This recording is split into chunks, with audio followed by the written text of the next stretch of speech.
అస్సలు రంగు బయటికి వస్తుంది. అప్పుడు బయటికి వస్తాడు అస్సలైనోడు.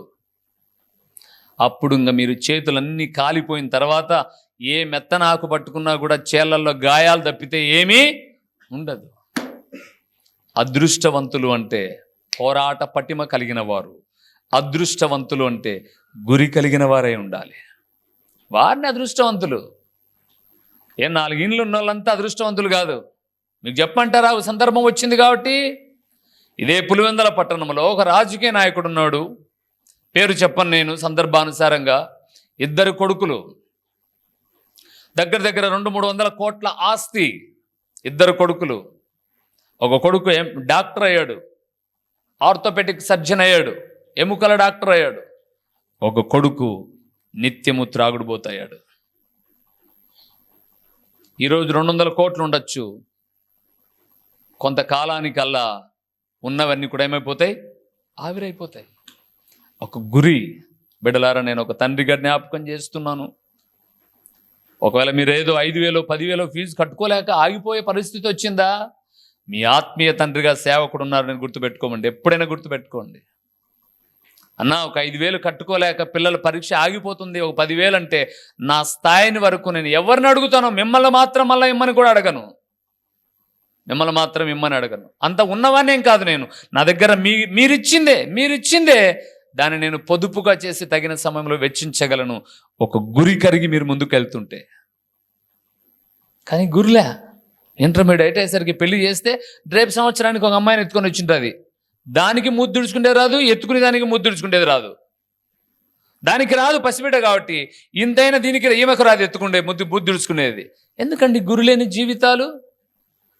అదృష్టము అనంటే ఒక గురి కలిగి ఉండి ఆ గురిని చేరుకోవాలి.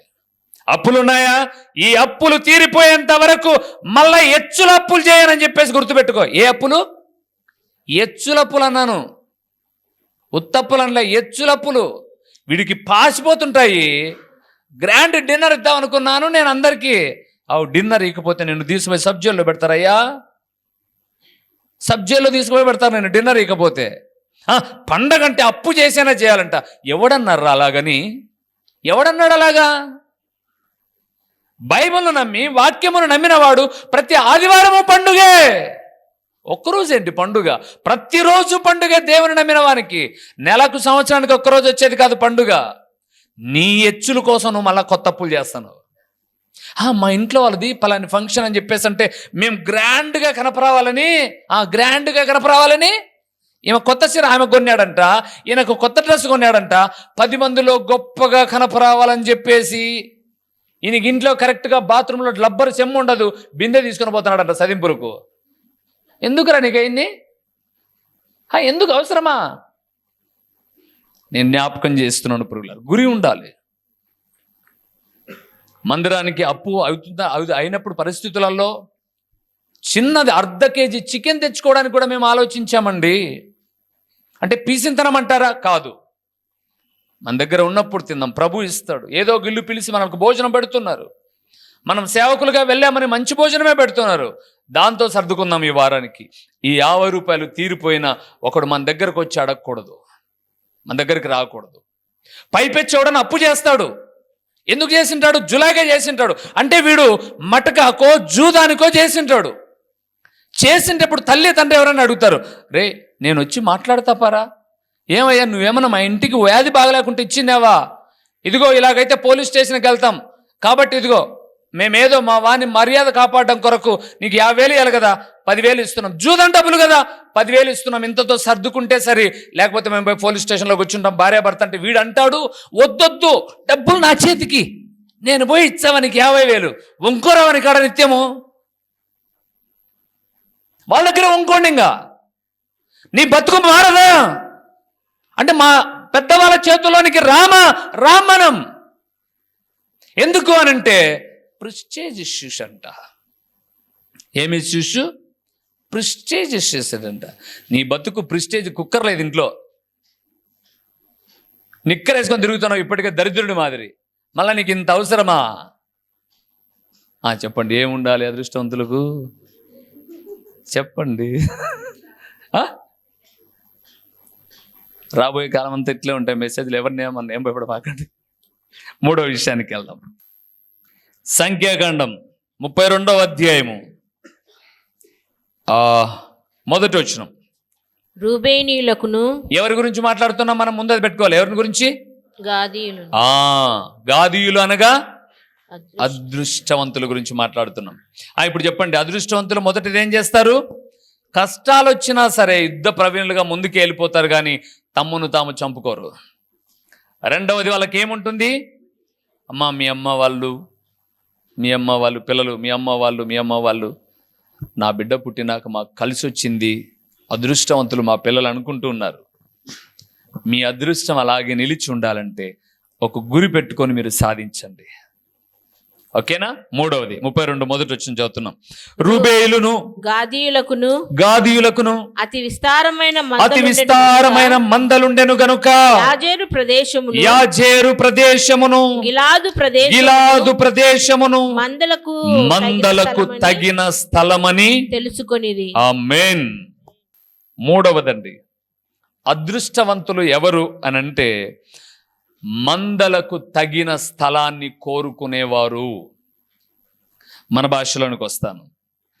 మనము అదృష్టవంతులము కావాలి అంటే హెచ్చరించిన, గద్దించిన, మందలించిన వాక్యానుసారముగా ఉన్నటువంటి సంఘాన్ని మనం కోరుకోవాలి. ఏం కోరుకోవాలి? ఆటికి పోతే పెద్ద పెద్ద ఫ్యామిలీస్ వస్తాయి. పెద్ద పెద్ద ఫ్యామిలీస్ వచ్చి నీ అప్పులని కడతాయా? వాళ్ళకు ప్రార్థన ఉండదు, నీకు ప్రార్థన ఉండదు. అది కాదు కోరుకోవాల్సింది.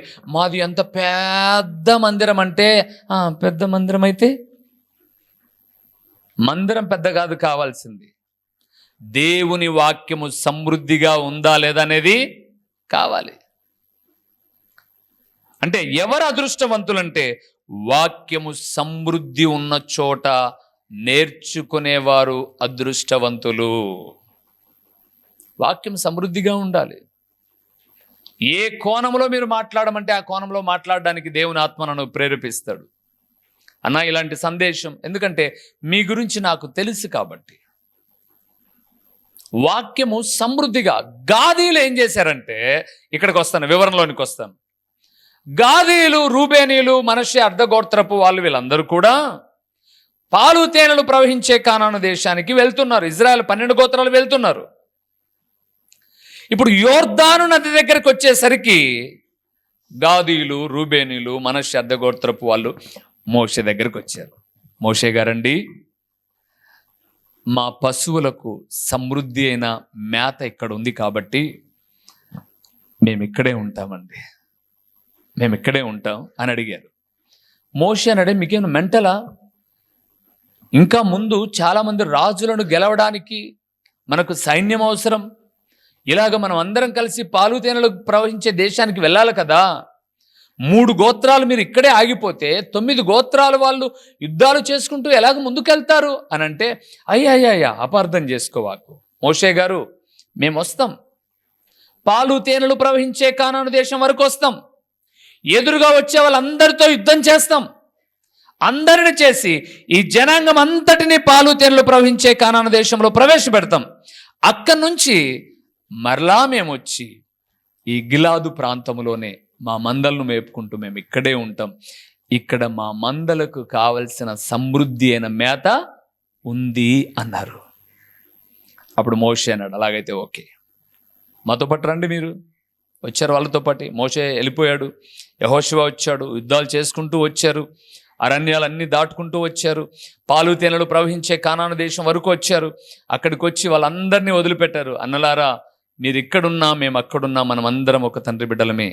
సో అక్కడ మాకు మందలు ఎక్కువ ఉన్నాయి, మాకు కావలసిన మేత అక్కడ దండిగా ఉంది కాబట్టి మేము మరలా అటువైపుకి వెళ్ళి అక్కడే ఉంటాం, మేము మన సహవాసం ఎప్పుడు ఉండాల్సిందే అని చెప్పి రూబేనీయులు, గాదీయులు, మనష్షే అర్ధగోత్రపు వాళ్ళందరూ కూడా మరలా గిలాదుకు వచ్చేసారు.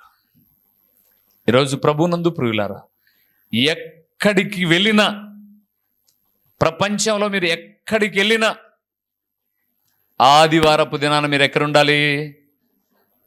పార్కులోనే ఉండాలి కదా. ఎక్కడ తిరిగి వచ్చినా మేత దొరికే చోటు ఉండాలి. మేము నిన్న ఆదివారము ఈ ఊర్లో లేము, హైదరాబాద్కి పోయినాము. అబ్బా ఆడికి పోయినప్పుడు ఒక ఆయన ఉన్నాడు, సెలబ్రిటీ వచ్చినాడు. సెలబ్రిటీలతో మీకు పనిలే, సెలబ్రిటీలతో పనిలే. వాక్యం ఉన్న చోట ఎక్కడుండాలి? వాక్యము సమృద్ధిగా దొరికే చోట ఉండాలి ప్రియులారా. వాక్యము లేని చోట ఎన్ని ఉన్నా ఆ జీవితం వ్యర్థం. నేను ఎప్పుడో ఒక మాట అంటాను, ఈరోజు మీరు ఇక్కడ నుంచి ఏదైనా పరిస్థితిని బట్టి వేరే చోటుకి వెళ్ళినప్పుడు కనపడలేదు ఆడ లైటు. ఈరోజు ఈ వారం ఏదైనా పరిస్థితిని బట్టి మీరు ఎక్కడికైనా వెళ్ళిపోయినప్పుడు నాకన్నా మీరు ఇంకా మంచి వాక్యం వినగలుగుతారు అని అంటే దెన్ గో, ఏం పర్లేదు, ఆ రోజు గడిపిరండి. కానీ వాక్యము లేని చోటు మా ఎత్తున్నారు, మా మామూలు ఉన్నారు, మా బంధువులు ఉండమన్నారు, ఉందామని చెప్పేసి ఉన్నాము అని అంటే నువ్వు సమృద్ధి అయినటువంటి మేలు పొందలేవండి. నువ్వు అదృష్టవంతుడు కాలేవు. ఈరోజు చాలామంది ఎందుకు బ్రదర్ చర్చికి వెళ్తున్నారు అని అంటే, వెళ్తున్నాం అంతే అన్న, అలవాటు అయిపోయింది, చిన్నప్పటి నుంచి అటుకి వెళ్ళిపోతున్నాం అంతే. అలవాటు కోసం వెళ్ళకూడదు, ఆచారాల కోసం వెళ్ళకూడదు. ఆత్మీయతను పెంచుకోవడానికి వెళ్ళాలి. ఆత్మీయతను పెంచుకోవడానికి వెళ్ళాలి. ఆత్మీయతలో స్థిరపరచబడ్డానికి వెళ్ళాలి. అటువైపున ఉన్న సేవకుడు ఏమై ఉండాలో తెలుసా? ఖర్చీపు తీసుకొని టచ్ అనేవాడై ఉండకూడదు. ఖర్చీపు తీసుకొని టచ్ అనేవాడై ఉండకూడదు. లేకపోతే ఇలాగ స్క్రీన్ పెట్టి, ఇదిగో స్క్రీన్ పెట్టేసి నేను ఆడో ఉంటాను, థ్యాంక్ యూ నేను ఆడో ఉంటాను, నీకు బొమ్మ మాత్రమే చూపిస్తానంటే ఆడుండకూడదు. నువ్వు నీతో సూటిగా మాట్లాడి ఎదురుగా నీ హావభావాలను గుర్తించి హెచ్చరించగలిగే దేవుని సేవకుడై ఉండాలి. అందుకే సేవకులకు ఒక బిరుదుంది బైబిల్లో. ఏమని తెలుసా? 22, 32, 66 అని కాదు. చూడండి, లూకా రాసిన సువార్త 1వ అధ్యాయము, లూకా రాసిన సువార్త 1వ అధ్యాయము 1వ వచనం ప్రియులారా, 1వ వచనాన్ని 2వ వచనాలు కలిసి ఉన్న చదువుదాం. ఘనత వహించిన థెయోఫిలా, ఆరంభము నుండి కన్నులారా చూచి వాక్య సేవకులైన వారు రైట్. ఏ సేవకులు? ఆయన నూనె పెట్టేసి నూనె చల్లే సేవకుడు వద్దు. నూనె మీ ఇంట్లో కూడా దొరుకుతుంది. వాక్య సేవకుడు. అందుకే మా ముందు డిగ్రీలు ఏం లేవు చూడండి. డాక్టర్ ఓ రూబేన్ గారు, పొరపాటుగా ఎవరైనా సూదిబేయన్ వచ్చే ఇప్పుడు సూదిబేయన్ ఇస్తే నేను పరిగెత్తాను లోపలికి. ఎందుకండి డాక్టర్లు? రకరకాలైన పేర్లన్నీ. రూబేన్ అంట, MBH, MTH, DTH, ఏవి డిష్యులు ఏమరా? సన్ డైరెక్ట్, ఎయిర్టెల్, రిలయన్స్ అని డిష్యులు అవన్నీ. ఎందుకు ఇవన్నీ అవసరమా? బైబిల్ గ్రంథంలో ఉన్న సేవకులు గొప్ప గొప్ప కార్యాలు చేశారు. వాళ్ళ ముందు వెనక ఏమి లేవు. వాళ్ళకు పెట్టబడిన పేరేంటి? వాక్య సేవకులు. అందుకే సేవకుడు మీకు వాక్యము చెప్పేవాడై ఉండాలి. వాక్యము ద్వారా హెచ్చరించి గద్దించేవాడై ఉండాలి. ఆ వాక్యాన్ని మీరు నెమరు వేసుకుంటూ ఉండాలి. మరలా ఈరోజు చెప్పాను, వారం రోజులు దొరకరనుకోండి కొంతమంది, ఈ వారం రోజులు వాక్యాన్ని నెమరు వేసుకో. పిల్లలు స్కూల్కి వెళ్ళారు, ఇంటికి వస్తానే బ్యాగ్ తెచ్చి డబేలు మని మంచం మీదనో కుర్చీ మీదనో పడేసి, అమ్మా అలసిపోయానమ్మా ఈరోజు అంటాడు. ఏం అలసిపోయినాడు? పోయేటప్పుడు బండ్లో, వచ్చేటప్పుడు బండ్లో, పోయేటప్పుడు ఆటో, వచ్చేటప్పుడు ఆటో, పోయేటప్పుడు సైకిల్, వచ్చేటప్పుడు సైకిల్. ఇంకేం అలసిపోయిపా? అట్లా తయారు చేస్తున్నారు పిల్లలు, కష్టం అంటే ఏమో తెలియకోకుండా. స్కూల్ నుంచి బండికాడి నుంచి ఇంటికాటికి బ్యాగ్ తెచ్చినందుకు అలసిపోయినావు నువ్వు.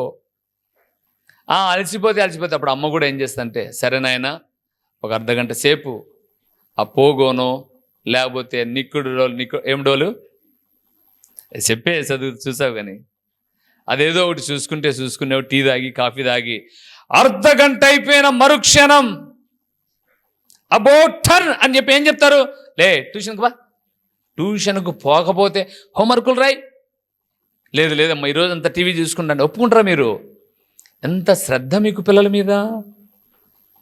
మరి ఆదివారము బైబుల్ను తీసొస్తే ఆదివారం ఆ పొద్దుటికి దుమ్ము పట్టింటుంది. అట్లే ఒక పల్లెకి వెళ్ళాం, మేము సువార్తకి వెళ్ళాం.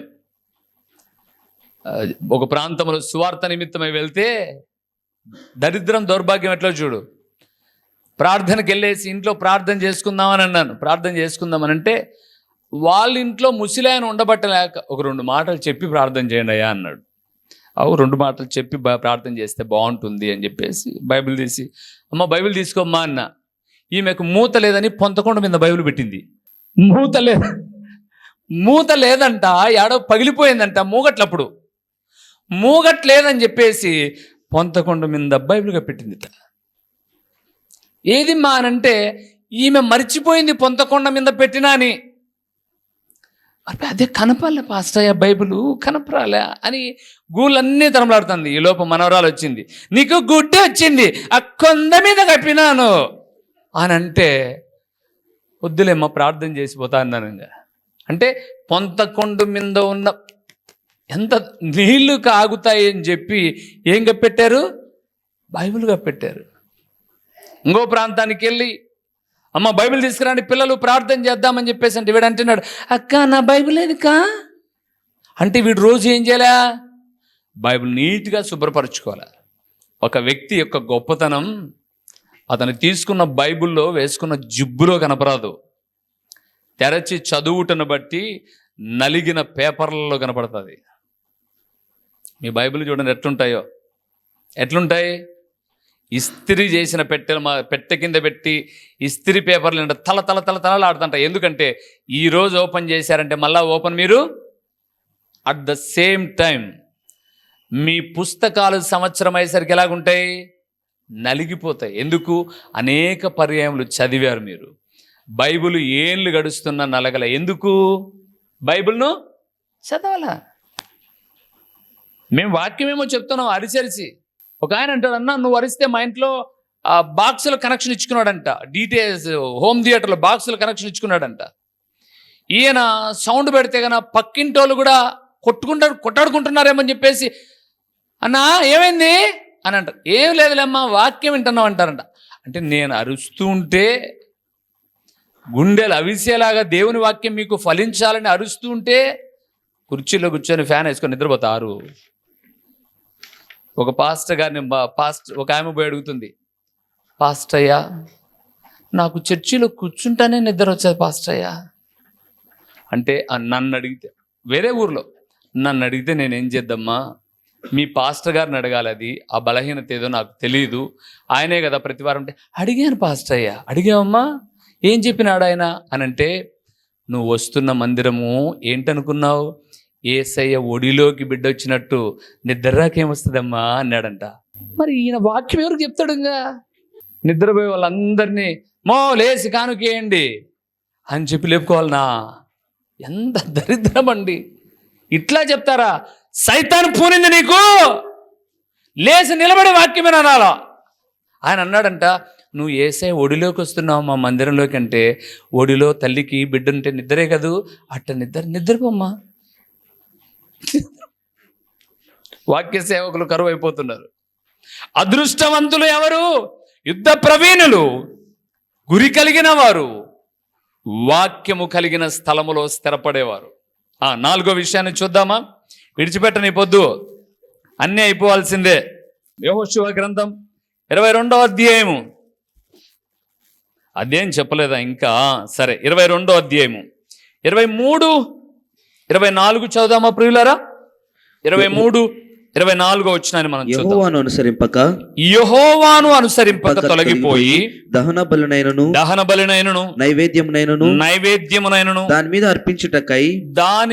అర్పించుటకే గాని సమాధాన బలులను దాని మీద అర్పించుటకే గాని మేము ఈ బలిపీఠమును కట్టిన ఎడల యెహోవా తానే విమర్శ చేయునుగాక. వేరొక హేతువు చేతనే ఈ బలిపీఠమును కట్టితిమి. ఏమనగా రాబోవు కాలమున మీ సంతానపు వారు మా మా సంతానపు సంతానపు వారితో ఇశ్రాయేలు దేవుడైన యెహోవాతో మీకేమి సంబంధము అంటారు. కాబట్టి రూబేనీయులారా, గాదీయులారా, మీకును మాకును మధ్య యెహోవా యోర్దానును సరిహద్దుగా నియమించును కదా. యెహోవా యందు మీకు పాలేదు లేదని చెప్పుట వలన మీ సంతానపు వారు మా సంతానపు వారిని యెహోవా విషయములో భయభక్తులు లేని వారగినట్లు చేయుదురేమో అని భయపడి ఆ హేతువు చేతనే దీన్ని చేసి చాలు. నాలుగవదండి, ఎవరు అదృష్టవంతులు అనంటే మీకు గుర్తుంది ఇప్పుడు నేను చెప్పింది. రూబేనీయులు, గాదీయులు, మనష్షే అర్ధగోత్రపు వారు యోర్దాను దాటుకొని కానాను వరకు యుద్ధాలు చేసుకుంటూ వెళ్ళిపోయి మరలా అక్కడి నుంచి రిటర్న్ వచ్చేసి వీళ్ళు ఏం చేశారు, మాకు మేత స్థలం ఉందని ఇక్కడ ఉండిపోయారు. ఉండిపోయిన తర్వాత కొన్ని రోజులు గడిచిన తర్వాత ఇక్కడ వీళ్ళు ఒక బలిపీఠం కట్టారు. కట్టగానే మిగతా గోత్రాలు అన్నిటికీ తెలిసింది, అదేంట్రా మనకు ఒక్కడే దేవుడు, ఒకే ఆరాధన కదా, మనం ఇక్కడుంటే అక్కడ వాళ్ళు బలిపీఠం కట్టుకోవడం ఏంది, పదండి వాళ్ళను చంపుదాం, మన దగ్గర నుంచి వేరైపోగానే వేరైపోయారా వాళ్ళు అని 9 గోత్రాలు రిటర్న్ బ్యాక్ వచ్చేసారు. రాగానే రూబేనీయులు, గాదీయులు అంటున్నారు, అయ్యా అపార్థం చేసుకోమాకండి, మేమేదో సమాధాన బలులు, దహన బలులు అర్పించడానికి బలి కట్టలు, మేము బలిపీఠం కట్టలా, మా తరం అయిపోతుంది, మేము చచ్చిపోతాం, మా పిల్లలు పెద్దోళ్ళు అవుతారు, అప్పుడు మీ తరం అయిపోతుంది, మీరు చచ్చిపోతారు, మీ పిల్లలు పెద్దోళ్ళు అవుతారు, మనం అందరం ఒక తండ్రి బిడ్డలమే అని చెప్పుకుంటూ మీరు మేము మన కాలంలో సమాధానంగా ఉన్నాం, కానీ మన తర్వాత మన పిల్లలు ఉన్నారు చూడు, వాళ్ళు దేవుని ఆరాధన చేయడానికి ఒకవేళ మీ దగ్గరికి వచ్చినా లేదా మీరు మా దగ్గరికి వచ్చినా, ఎవరా మీరు మా దగ్గరికి వచ్చారు అని గొడవలు రాకోకుండా ఉండడానికి సత్య సాక్షిగా ఇక్కడ మేము బలిపీఠం ఏర్పరిచాం. మా పిల్లలు దేవుని యందు భయభక్తులు కలిగి ఉండడానికే ఈ బలిపీఠము తప్ప బలులు అర్పించడానికి కాదు అని చెప్పగానే మీరు తర్వాత అధ్యాయమంతా చదవండి. అప్పుడు వాళ్ళందరూ అంటారు, సంతోషం, మేము వేరే విధంగా అనుకున్నాం, మీరు పిల్లల భవిష్యత్తును కూడా దృష్టిలో ఉంచుకొని ఇంత మంచి ఆలోచన చేశారు, మీరు మేము సహోదరులమే, ఇది మనకు సాక్షి కుప్పగా ఉండాల్సిందే అని చెప్పి 9 గోత్రాలు వెనక్కి వెళ్ళిపోతాయి. అంటే ఏంటో తెలుసా ప్రియులరా, అదృష్టవంతులు ఎవరంటే మనం బ్రతికుండగానే మన పిల్లలను దైవికమైన క్రమములో నడిపిస్తూ వారికి బ్యాప్టిజం ఇప్పించి రక్షణ అనుభవంలోనికి నడిపించి ప్రభు కొరకై బ్రతకాల నాన్న, మేమున్నా లేకపోయినా ప్రభు సహవాసాన్ని కోల్పోకూడదని మనం ఒక చక్కటి బీజం వేస్తే వారు రాబోయే తరాలైనటువంటి వాళ్ళ పిల్లలకు కూడా వేస్తారు. అట్టలా మనం ఆయన పిలిచినాడు కాబట్టి మేము చర్చికి వచ్చినాం, ఆ పక్కన మా తమ్ముడు వచ్చినాడు కాబట్టి చర్చికి వచ్చినాం, ఈ పక్కన మా తోడుకోళ్ళు వచ్చింది కాబట్టి చర్చికి వచ్చినాం, మా పిల్లల వరకు ఎవడుంటాడో ఎవడిపోయినాడో మాకేం. అదృష్టవంతులు అంటే తమ తరాలు, రాబోయే తరాలను కూడా ప్రభు కొరకై భయభక్తులతో, అందుకే మీరు చూసారో లేదో 25 వచనం చివరి లైన్లో రాయబడింది, భయభక్తులు లేని వారగునట్లు చేయుదురేమో అని భయపడి ఆహా హేతు చేతనే దీన్ని చేసి. 24 వచనం అన్నాడు, రాబో కాలమున మీ సంతానపు వారు మా సంతానపు వారితో ఇశ్రాయేలుల దేవుడైన యెహోవాతో మీకేమి సంబంధం అని అంటారేమో, అలాగనుకోకుండా ఆ దేవుడితో మాకు కూడా సంబంధం ఉంది, ఆయన మాకు తండ్రి అయి ఉన్నాడు అని చెప్పడానికే, మా పిల్లలకు రాబోయే కాలానికి గుర్తుగా ఉండడానికే బలిపీఠము కట్టాం మేము అన్నారు. అదృష్టవంతులంటే ఎవరో తెలుసా, మీ పిల్లలను ఇంజనీర్లు చేసుకోవద్దు, డాక్టర్లు చేసుకోవద్దని ఎంత చెడ్డ బుద్ధి కలిగిన సేవకుని కాదు నేను. అది భౌతికంగా కొంతకాలమే ఉపయోగపడుతుంది, ఆత్మ సంబంధమైన దైవికమైన జ్ఞానం తరతరాలకు ఉపయోగపడుతుంది. అది అందుకు మీ ఇంట్లో కుటుంబ ప్రార్థనలు, వ్యక్తిగత ప్రార్థనలు, మీ పిల్లలు ప్రార్థనా కూడికల్లో ప్రతి విషయంలో ఆధ్యాత్మికంగా బలపరచబడండి అని అంటే, సంవత్సరం 1వ తేదీ వచ్చి అంత రొట్టె ముక్క తీసుకుపోయినట్టు అంత పేపర్ ముక్క తీసుకుపోయి సంవత్సరంలో ఏ రోజు ప్రార్థనా జీవితం లేకుండా వాడు మోకాళ్ళం కూడా అమ్మ కోసం చేయడు, నాన్న కోసం చేయడు, కుటుంబంలో ఎవరి కోసం ప్రార్థనే లేదు. వీరు అదృష్టవంతులు కాదు. వాళ్ళు ఎన్ని సంపాదించుకున్నా అవన్నీ కూడా ఏంటి, వ్యర్థం. యేసుప్రభు అదే కదా చెప్పింది, ఒక మనుషుడు లోకమంతా సంపాదించుకుని తమ ప్రాణమును పోగొట్టుకుంటే వారికి ఏం ప్రయోజనం? ఏం ప్రయోజనం? ప్రాణానికి ప్రతిగా ఏమి ఇయ్యగలరు? దేవుడి అనాది సంకల్పము చొప్పున మన తల్లిదండ్రులు దేవుని కలిగి లేరు, మనం కలిగి నమ్మగలిగాం. ఆ దేవుని వల్ల ఎన్నో మేలు పొందుకున్నాం. ఇవే మేలులు మన పిల్లలు, వారి పిల్లల పిల్లల తరాలు పొందుకోవాలంటే మనం వేయవలసిన పునాది ఏంటి అనగా దైవికమైనటువంటి బోధను, భయభక్తులు వాళ్ళకు నేర్పించడం అండి. అందుకే ఒక వయసు రాగానే తల్లిదండ్రులు మొట్టమొదట చేయాల్సింది ఏంటంటే, దేవుని పరిపూర్ణంగా తెలుసుకో, నీ మనస్సు మార్చుకో, బ్యాప్టిజంను తీసుకో, ప్రభు కొరకై సాక్షిగా బ్రతుకు, రాబోయే దినాలు కూడా సాక్షిగా ఏర్పరచుకో. గాదీయులు రాబోయే కాలానికి కూడా తమ పిల్లల కొరకై ఒక పునాది, భయభక్తులు అనే పునాది వేశారు, సమాధానం అనే పునాది వేశారు. అయిపోయిందండి టైం. వాటికి పార్ట్ 1, పార్ట్ 2, పార్ట్ 3 వరకు పట్టుకొచ్చా. మిమ్మల్ని చూస్తే వాక్యం అలాగా దేవుడు చెప్పమని చెప్తాడు, చెప్పేస్తాను. మీరు మధ్యలో ఎప్పుడైనా కనపడితే కదా రొంత తగ్గించుకొని చెప్పేది. మీరు ఎప్పుడు కనపరారు, ఈరోజే కనపడతారు. ఎట్లో ఒకటి మిమ్మల్ని వాక్యంలో బలపరచాలన్న తపన. లేచి నిలబడిన ప్రార్థన చేద్దాం. తర్వాత ఇంకొక విషయం ఉంది, అది మరలా చెప్తాను, చదివిస్తాను. సరేనా? దేవుని సన్నిధానంలో ప్రార్థన చేద్దాం. దేవా, అదృష్టవంతులంటే కార్లు, ఇల్లులు, బంగ్లాలు, లేకపోతే గొప్ప గొప్ప ఆస్తిపాస్తులు ఉంటే అనుకున్నాం. కానీ ఎక్కడ కూడా వెనకడుగు వేయకోకుండా నీ కొరకై పోరాడే వాళ్ళని తెలుసుకున్నాను ప్రభువా. జీవితంలో ఓటములైన గెలుపైన సమానంగా స్వీకరించే వాళ్ళని తెలుసుకున్నాను ప్రభువా. అలాగెళ్దామండి, మనం దేవుని బిడ్డలముగా అలాగ వెళ్దాం. ఒక గురి కలిగి ఉందాం. నా బిడ్డలారా, దేవుని సేవకుడిగా జ్ఞాపకం చేస్తున్నాను, ఒక గురి పెట్టుకోండి. మీ అమ్మోళ్ళు మంచి సంబంధం అమ్మ వచ్చిందంటే ఏం పర్లేదు, దేవుడు ఇంకా మంచి సంబంధాన్ని ఇస్తాడు, నేను నా కాళ్ళ మీద నిలబడితే నా కాళ్ళ దగ్గరకు వస్తాయి, అట్లాంటివన్నీ కొంచెం వెయిట్ చేయమ్మా, వెయిట్ చేయ నాన్న అని చెప్పండి. తల్లిదండ్రులారా, మీరు మీ బిడ్డల గొంతులు కోయమాకండి. వాక్యము కలిగిన సంఘాన్ని ఏర్పరచుకుని రాబో కాలానికి పిల్లలకు భయభక్తులు నేర్పించుకోగలిగితే ధన్యులం. తలలు ఉంచుతాం, కళ్ళు మూద్దాం, ప్రార్థన చేద్దాం. ఈ మాటలు మన జీవితాలలో, మన జీవితంలో వినికిడిలో ఫలింపచేసి నిండారులుగా దీవించునుగాక. ఆమేన్. ప్రార్థన చేద్దాం. మహిమా స్వరూపివైన మా ప్రియ పరలోకపు తండ్రి, పరిశుద్ధుడైన దేవా, మీ ఘనమైన నామమునకు స్తోత్రములు నాయన. స్తుతి నొందదగిన పరిశుద్ధుడైన దేవుడవు నాయన, నువ్వు నమ్మదగిన దేవుడవు. నీకు అసాధ్యమైనది ఏది కూడా లేదు.